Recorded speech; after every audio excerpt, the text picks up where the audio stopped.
Hi, Roxy Resho here of Ducati Manila, and I'm very excited because this is my first time riding from Angono all the way to Subic, and I'm using the Ducati Monster Black 937. And so ayun, I made it to Shell Balagta. So time check, umalis tayo sa bahay ng 5:30 AM and nakarating tayo sa Shell Balagtas ng 6:30 AM. So nakaka-excite din na makakita ka ng mga fellow riders mo, lalo na dumadating sila isa-isa.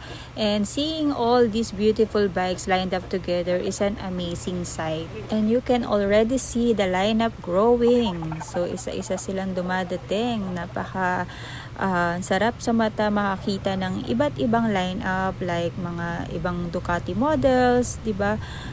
Na nagsishare ng same passion for riding, and it's always a great catch up before the ride, checking bikes, grabbing coffee, yung iba nagko-coffee na sa Shell, and meeting familiar faces and new friends. So ayun.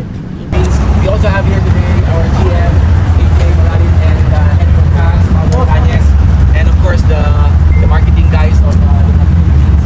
So again, thank you very much for coming. So today is Independence Day, right, for the Philippines, And ride leader nga pala natin is Sir Randy of Ducati Marketing, and kasama natin ang mga swiper na si Saiv at si Romel Factor, and ako nakiki-swiper din ako, and kasama natin si Sir AJ Maralit and si Sir Paulo of Ducati Alabang. Meron din tayong backup vehicle para pag kailangan natin ng rescue, meron kagad na magre-rescue sa atin. So Ducati Monster Club is also here, and let's go. Samahan nyo kami na mag-ride going to Subic. Ay!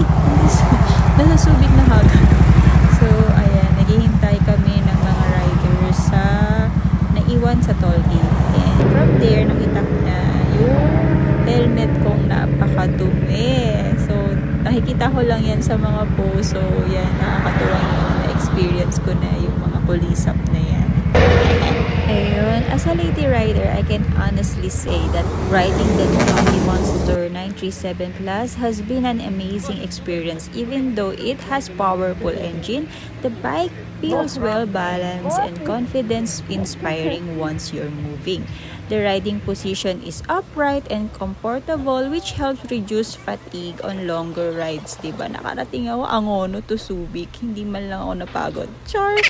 The throttle response is smooth, the handling is precise, and it feels agile in both city traffic and open highways. Medyo naiwan nga lang ako sa traffic ng mga kasama ko, pero I will get there. And we finally arrived here at Le Soleil in Subic, so with the complimentary breakfast of Ducati Philippines, of course. Question. from a trail rider question, no? I was just asking, so but you started as enduro talaga? Yeah, enduro ko talaga. Kasi ano na iba yung adventure. Mas masaya din po talaga siya yung hirapan. Pero nung nag-start din kami mag-road ride, dahil years na kami nag-enduro lang. Kasi every time, alis ka po, trailer, gear, ang daming dadalhin, daming preparations. Pag road bike kasi sakay ka lang, basta go. Wala ba dito na from your home, you can go straight to the trails? Wala. Meron. Yeah. Sobrang dami ko dito. Actually, kahit sa loob ng subdivision, may mga maliit na trails sa likod na bundok. That's true. Kasi someone like me, ako matagal nang nag-enduro. Kaya hindi na naliligaw ng Manila to eh. Mag-carrier ka or trailer. Ay, No, I nag-ride ride, na naman. but since naka-off-road tires ka, you go 50-60 kilometers per hour lang, so it takes such a long time. Saan po usually kayo? Ako Tanay ako. Sa may Santa Ines. Yeah, we go around that place and then we go to... Dati, we rode... Have you been to Marilake? Yeah, wala pang Marilake. Yung Marilake is mga... I actually used to live in Antipolo talaga. So,